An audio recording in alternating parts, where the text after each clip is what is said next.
La semana pasada estuvimos viendo la evolución del arte y acabamos viendo cómo la IA rompía las reglas de lo que ya estábamos acostumbrados. Esta semana nos vamos a centrar en esto y ver realmente qué supone este cambio que aporta la IA.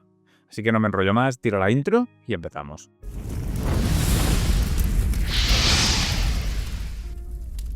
Antes de seguir, me gustaría hacer un disclaimer, y es que como soy consciente de que este es un tema polémico, quiero que quede claro que este vídeo se centra simplemente en la parte tangible del cambio, es decir, en la parte más tecnológica, la parte que nosotros podemos experimentar.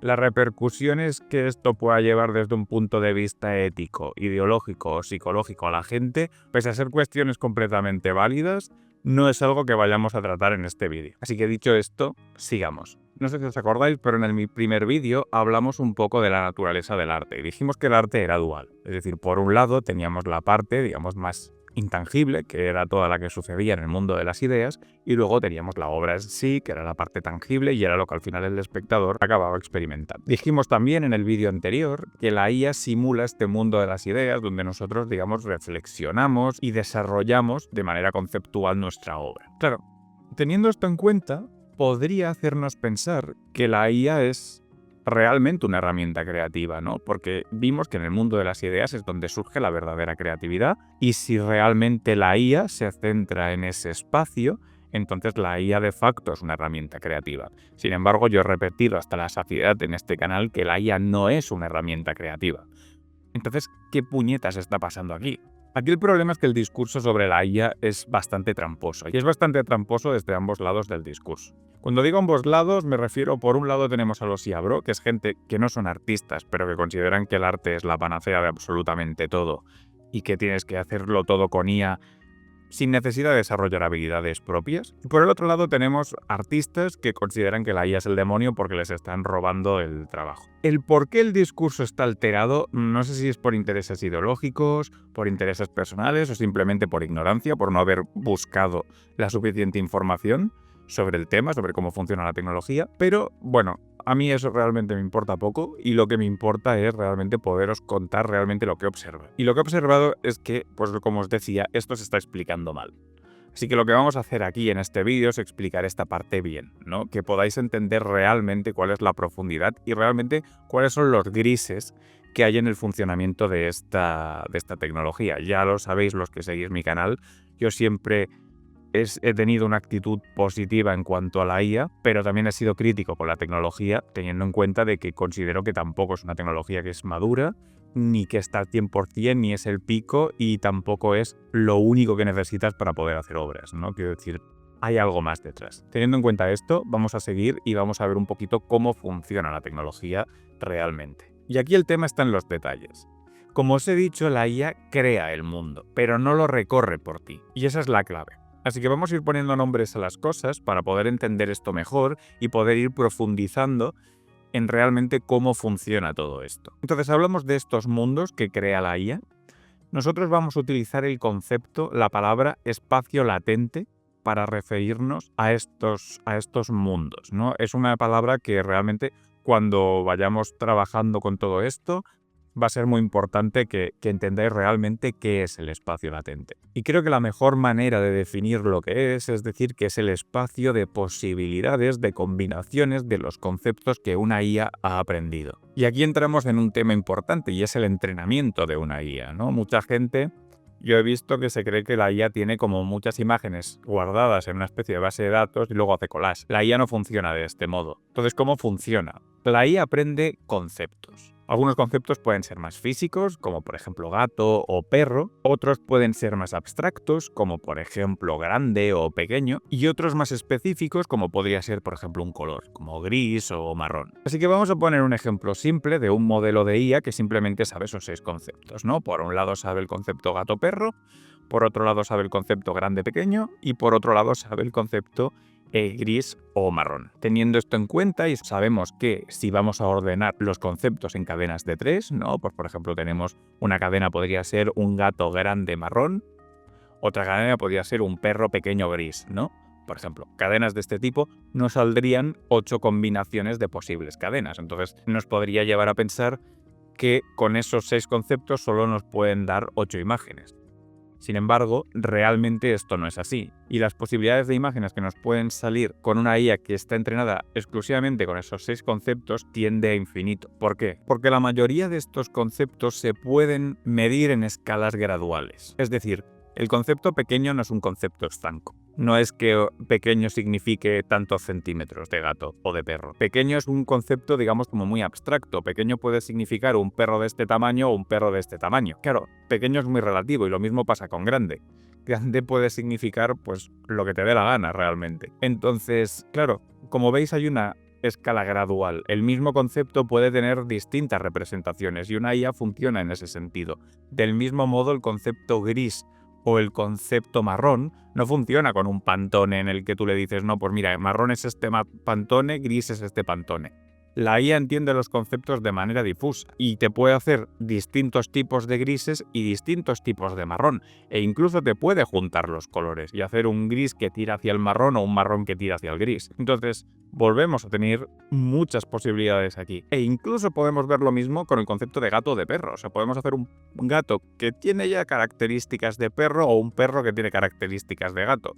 Aunque sea contraintuitivo, la IA puede hacer eso. Y es más, el concepto de perro tiene un montón de subrazas de perro. Entonces, nuevamente, volvemos a tener una infinidad de posibilidades aquí. Y este es un ejemplo tonto. Realmente estábamos trabajando con esto simplemente para que entendierais este tema de los conceptos. Pero tened en cuenta que un modelo de IA ya bien entrenado no tiene 6 conceptos, tiene millones.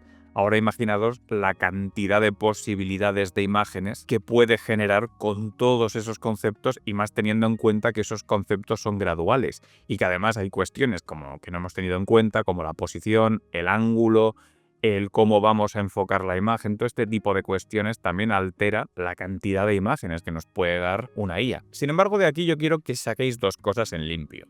La primera es que una IA solo puede operar con los conceptos que ha aprendido, y la segunda es que una IA trabaja con posibilidades, no con imágenes previamente creadas. Así que vamos a explicar cada una de estas cosas por separado para que se entienda bien. Lo primero, lo de los conceptos. La IA aprende conceptos. ¿Cómo funciona esto? Aquí decir que no sé si la palabra aprender, tal y como la entendemos los humanos, se puede aplicar a lo que hace una IA. Pero bueno, vamos a decir que asocia patrones visuales a conceptos. Es decir, que concepto X, ¿no? Concepto gato, por ejemplo, entiende que hay una serie de patrones visuales que se asocian a ese concepto gato. Vamos a entenderlo de este modo, más que el hecho de que entienda que es un gato, porque la IA no entiende nada, y más los modelos estos de imágenes no entienden realmente qué están representando.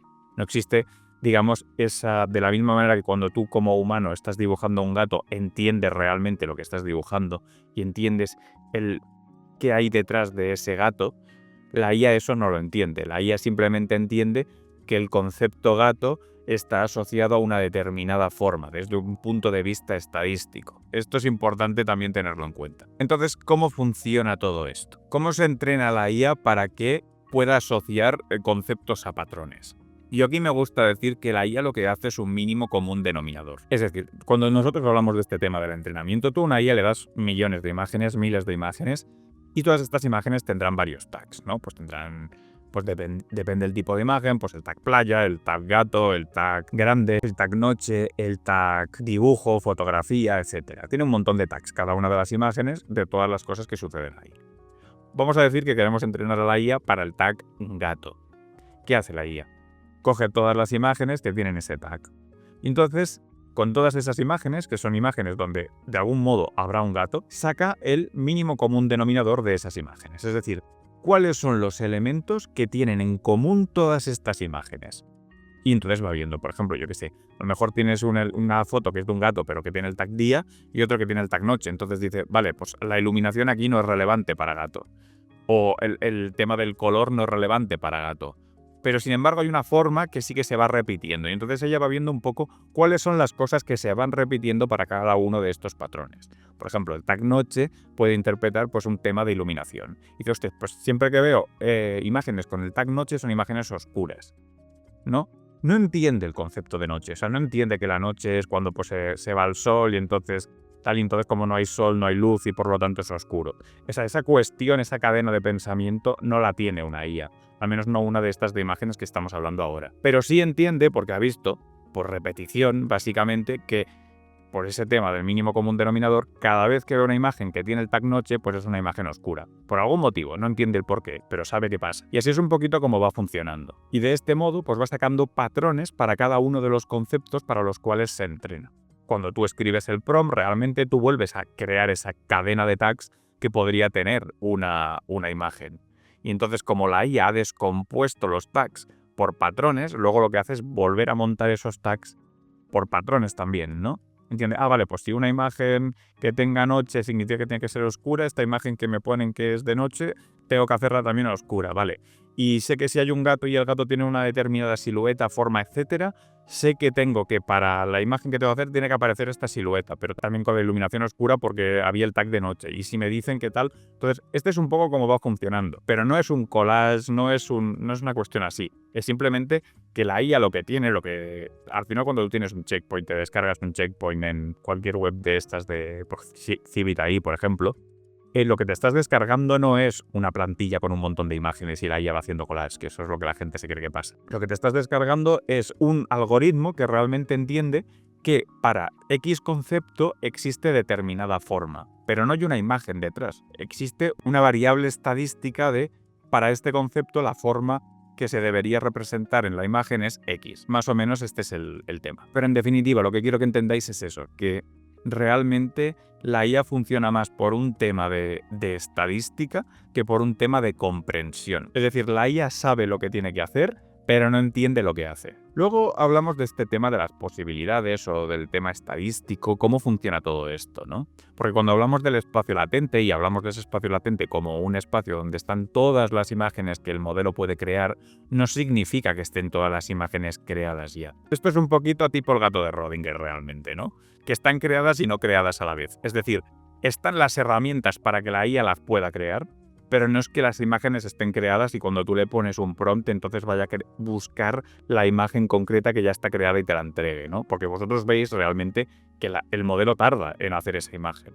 Está tardando porque no la está buscando, la está generando en ese momento. Por tanto, las imágenes no están hechas, pero digamos que tiene los ingredientes para que puedan ser hechas. Entonces, por ejemplo, si yo le pido al modelo una imagen de un gato, no es que vaya a ir a un lugar concreto de ese modelo, de ese espacio latente y diga, ah, mira, aquí tengo una imagen de un gato, voy a escoger esta imagen y se la voy a entregar. Eso no funciona así. Lo que hace es, como yo tengo, os he explicado antes, la forma, entiendo cómo es la forma de un gato.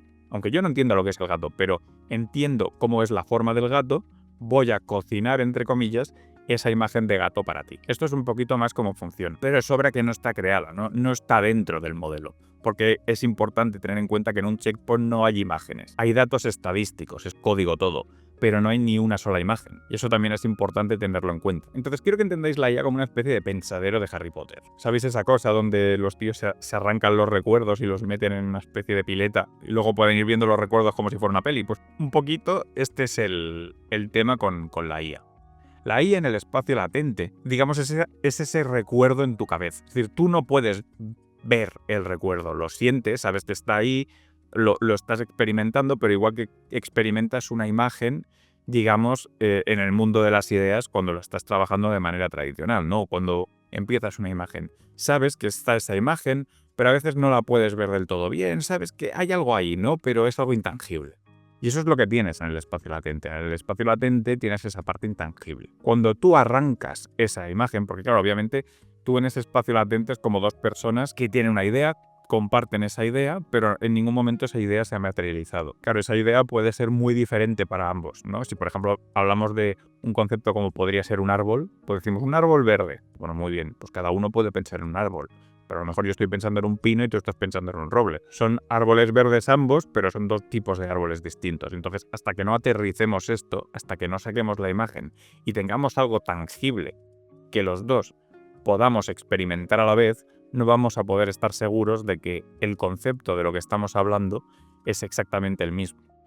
Y entonces la IA hace un poco esto. Yo tengo ese concepto, que ese concepto básicamente lo podemos llamar como el prompt, y entonces yo le digo a la IA, oye, mira, este es el prompt, ¿no? Y la IA tiene, de ese prompt puede generarte millones de imágenes.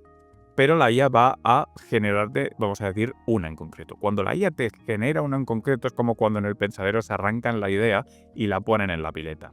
Y lo que tú estás viendo realmente es esa imagen ya en la pileta esa, ¿no? En el pensadero. Estás viendo el recuerdo de otro metido en el pensadero. Eso es un poquito cómo funciona eso. Sé que es un tema un poco confuso, pero espero que haya podido quedar claro en este vídeo y hayáis entendido mejor cómo funciona esta tecnología. Si os habéis quedado con dudas, ponérmelo en los comentarios, porque básicamente lo que quiero hacer con esta serie de vídeos es aclarar precisamente todas las dudas que podáis tener en cuanto a la tecnología o cosas que realmente, pues yo qué sé, no hayáis entendido bien cómo funciona o tengáis todavía prejuicios sobre, hostia, pues esto yo creía que funcionaba de este modo, pero aquí has dicho algo que contradice lo que yo creía. Por favor, ponedmelo porque creo que tener el debate es algo positivo, ¿no? Así que bueno, vamos a acabar esto tranquilizando un poco a la gente y volviendo un poco a la pregunta que planteamos en el primer vídeo, ¿no? Y es, ¿la IA puede hacer arte? Porque nosotros ya vimos lo que era el arte, hablamos de esas reglas del arte en el primer vídeo. Y claro, ahora que hemos visto cómo funciona la IA, creo que estamos en posición de poder hacernos nuevamente esa pregunta, ¿no? Entonces, ¿la IA puede hacer arte? Pues bueno, el arte, según lo que decíamos nosotros, tenía dos condiciones. La primera condición era querer contar algo y la segunda condición era tomar decisiones para poder llegar a esa cosa que queremos contar. Y acabamos de ver que la IA no hace ninguna de las dos cosas. Es decir, la IA ni tiene nada que contar, ni toma decisiones. Cuando digo decisiones me refiero a decisiones conscientes. Es decir, cuando yo os decía que la IA te puede representar un gato, pero no entiende lo que es el gato, claro, no puede tomar decisiones de voy a componer esto de esta manera porque X, Y o Z. Eso no lo puede hacer porque no tiene esa comprensión. Entonces no toma decisiones. Todo lo que hace una IA desde un punto de vista compositivo es completamente aleatorio. Y ahí es donde está el tema. Un artista humano sí toma las decisiones de una manera consciente. Las puede tomar buenas o malas decisiones, pero como mínimo son decisiones que están fundamentadas en algo. La IA no se fundamenta en nada, es simplemente, pues estadísticamente creo que esto quedaría bien así. Obviamente, si he visto muchas imágenes compuestas de manera correcta, es bastante probable que la imagen resultante que yo vaya a hacer estadísticamente sea correcta desde un punto de vista compositivo. Pero básicamente porque esa corrección compositiva está dentro de ese mínimo común denominador en el que estoy trabajando para ejecutar esas imágenes. Pero no es una decisión que yo haya tomado de manera deliberada. O sea, no existe ese libre albedrío que nosotros podemos tener, pero la IA no. Ahora bien, nos podemos preguntar lo siguiente. ¿Puede un artista humano hacer arte utilizando la IA? Porque aquí es una pregunta totalmente diferente. Y de hecho es una cuestión tan diferente que le vamos a dedicar el próximo vídeo. Así que bueno, hasta aquí el vídeo de hoy. Recordad darle like, suscribiros y, como os decía antes, dejar algún comentario si tenéis algo que realmente queréis que profundicemos, os he quedado con dudas o realmente tenéis una opinión diferente sobre lo que acabamos de contar. Pues bueno, me lo ponéis abajo en los comentarios y lo hablamos. Y nada más, hasta la semana que viene. Adiós.